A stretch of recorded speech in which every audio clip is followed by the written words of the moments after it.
my channel, me Sumichitralu. A small glimpse of what my channel is. So I have moved to the US very recently.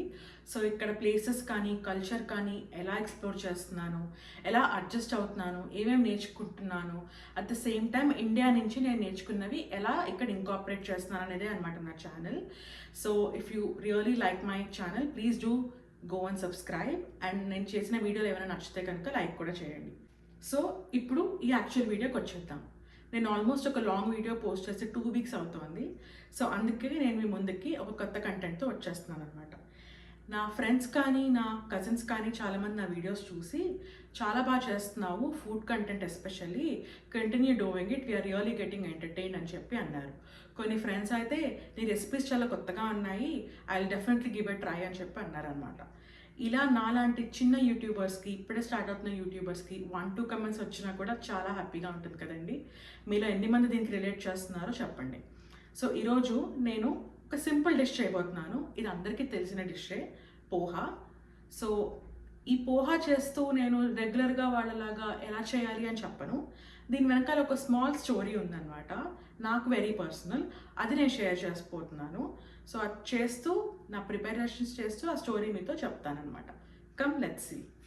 Story ఏంటంటే, poha was very lately introduced in my life. దీని బాధ్యత మొత్తం నేనే తీసుకుంటున్నాను. ఈ dish ఇంత బాగుంటుందా అని నేను రియలైజ్ అయ్యేసరికి నా సగం జీవితం అప్పటికే అయిపోయిందనమాట. బ్యాక్ స్టోరీ ఏంటంటే, నా స్కూలింగ్లో ఉన్నప్పుడు అనుకుంటా, ప్రాబబ్లీ నేను 6th or 7th class చదువుతూ ఉండుంటాను. The time where I was realising which taste I like and which taste I don't like అనే రోజులు అనమాట అవి. అప్పుడప్పుడే ఇంకా నా నాలుక డెవలప్ అవుతూ ఉండింది టేస్ట్లకి. అప్పుడు మా అమ్మ ఆర్ అమ్మమ్మ, ఎగ్జాక్ట్గా నాకు గుర్తులేదు, అటుకులు ఉప్మా చేశాను తింటావా అని అడిగారనమాట. నేను అసలు ఆ డిష్ వినడమే అదే ఫస్ట్ టైం నా లైఫ్లో. సో ఐ వాజ్ లైక్, ఏంటి అటుకులు ఉప్మానా? నేను మామూలుగా ఉండే ఉప్మానే తిన్నాను బాక్స్లో పెడితే, దానితో అటుకులతో కూడా ఉప్మా చేస్తారా అని ఒక వియర్డ్ ఎక్స్ప్రెషన్ ఇచ్చి అడుగుతూ ఉన్నాను. మిక్స్చర్లోనే ఉంటాయి కదా అటుకులు, ఇలా ఉప్మాలు కూడా చేసేస్తున్నారా మీరు అని చెప్పి అన్నాను అనమాట. సో వాళ్ళు అప్పుడు ఆ డిష్ తీసుకొని వచ్చి ఫస్ట్ అయితే ట్రై చేయని చెప్పి నా ముందు పెట్టారు. దీని మీద నిమ్మకాయ కూడా పిండాం బాగుంటుంది అని చెప్పి చాలా ఎంటైజ్ చేస్తూ ఉన్నారనమాట నన్ను. ఐ డోంట్ నో వై ఆ టైంలో నాకు ఎనీథింగ్ రిలేటెడ్ టు లెమన్ అస్సలు నచ్చేది కాదనమాట. ఆలు ఉడికించి నిమ్మకాయ పిండి కూర చేసినా, ఆర్ జనరల్గా రవ్వ ఉప్మాలో నిమ్మకాయ పిండినా, ఆర్ లెమన్ రైస్ చేసినా కూడా నాకు అస్సలు నచ్చేది కదనమాట. చాలా డిస్గస్టింగ్ ఫేస్ పెట్టేసి నాకు వద్దు అని చెప్పేసేదాన్ని. సరే నాకు ఎలాగో నచ్చట్లేదు కదా అని చెప్పి అప్పటి నుంచి ఇంక అటుకులు ఉప్మా చేయడం కూడా మానేశారు. ఆ తర్వాత మా ఇంట్లో టాపిక్కే రాలేదు. Years of passed and obviously నాకు కొంచెం పెద్దగా అయిపోయాను. అప్పటికే ఆఫీస్కి వెళ్ళడం కూడా స్టార్ట్ చేశాను. ఒకరోజు బ్రేక్ఫాస్ట్ చేద్దామని ఆఫీస్ కెఫెటీరియాలో వెళ్తే అక్కడ వాడు ఒక పోహా అని ఒక డిష్ పెట్టాడనమాట. ఐ వాజ్ లైక్, ఈ డిష్ ఏదో బాగుంది ట్రై చేద్దామని వేసుకొని తింటే it was not bad actually. అప్పుడప్పుడే ఇంకా నేను పక్క స్టేట్ల డిష్లు కూడా ట్రై చేయడం మొదలెట్టాను. అదే రోజు నేను ఇంటికి వచ్చి, అమ్మ ఈరోజు నేను ఒక కొత్త డిష్ ట్రై చేశాను, ఇట్స్ కాల్డ్ పోహా అంట, మహారాష్ట్రియన్ వాళ్ళది స్టేపుల్ బ్రేక్ఫాస్ట్ అని చెప్పి మా ఫ్రెండ్స్ తినిపించారు, చాలా చాలా బాగుంది అని హైప్ కూడా ఇచ్చారు. నేను తిన్నాకైతే నాకు నిజంగా చాలా నచ్చింది, నువ్వు ఎందుకు మా ఇలాంటి బ్రేక్ఫాస్ట్లు ట్రై చేయవు అని చెప్పి అన్నాను అనమాట. ఇంకప్పుడప్పుడే యూట్యూబ్లో ఇలా కుకింగ్ వీడియోస్ పాపులర్ అయిపోతూ ఉంటే పోహా రెసిపీ తీసి చూపిస్తే, ఇది అటుకులు ఉప్మా కదా, చిన్నప్పుడు మేము తెగ తినేవాళ్ళము, నేను నీకు చేసి పెడితే నీకు నచ్చలేదని చేయడమే మానేశాము అని అనింది. ఏంటి పోహా ఇంకా అటుకులు ఉప్మా రెండు ఒకటేనా అని నేను అప్పుడే రియలైజ్ అయ్యి నా మైండ్ బ్లాక్ అయిందనమాట.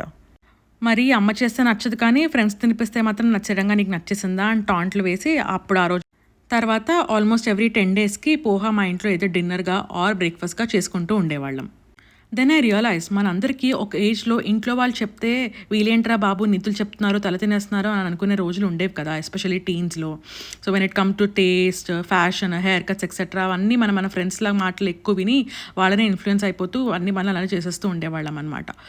అడల్టింగ్ అంటే ఇదే ఏమో, మన పేరెంట్స్ చెప్పినవి ఎప్పుడూ కరెక్టే, వాళ్ళు మన లైఫ్లో for ever influencers in what we do అని అనిపించింది. అప్పుడు మా అమ్మ కొంచెం నన్ను ఫోర్స్ చేసి తిను బాగుంటుంది, తింటేనే కదా తెలిసేది అని చెప్పుంటే మేబీ అప్పటి నుంచి నేను పోహా తినేదాన్నేమో.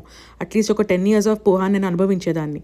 బట్ ఎనీవే, ఇప్పుడు నాకు కూడా మా అమ్మలాగా పోహా అంటే చాలా ఇష్టం అనమాట. అవే కాదు, ఇంకా చాలా విషయాల్లో నేను మా అమ్మలాగే ఆలోచిస్తాను, మా అమ్మలాగే ప్రవర్తిస్తూ ఉంటాను. Now I have realized who the real influencers are and what they have done to me to be what I am today. So I just wanted to share this small story. I don't know ఎంతమందికి ఇది రిలేటబుల్గా ఉంటుందో, but this was a sweet memory I felt while cooking poha అనమాట. నా వల్ల మా ఇంట్లో కూడా పోహా చాలామంది ఒక 10 years మిస్ అయ్యారని అప్పుడప్పుడు రిగ్రెట్ కూడా అవుతూ ఉంటాను. థ్యాంక్స్ టు అమ్మ for reintroducing poha into my life. Dedicating this video to you, Amma. I hope I made this recipe close to yours. Hope you enjoyed my video. If you did, please subscribe to my channel, like and share this video to your folks. మళ్ళీ ఇంకో వీడియోలో కొత్త రెసిపీతో are కొత్త కంటెంట్తో మళ్ళీ కలుద్దాం. Until then take care, bye.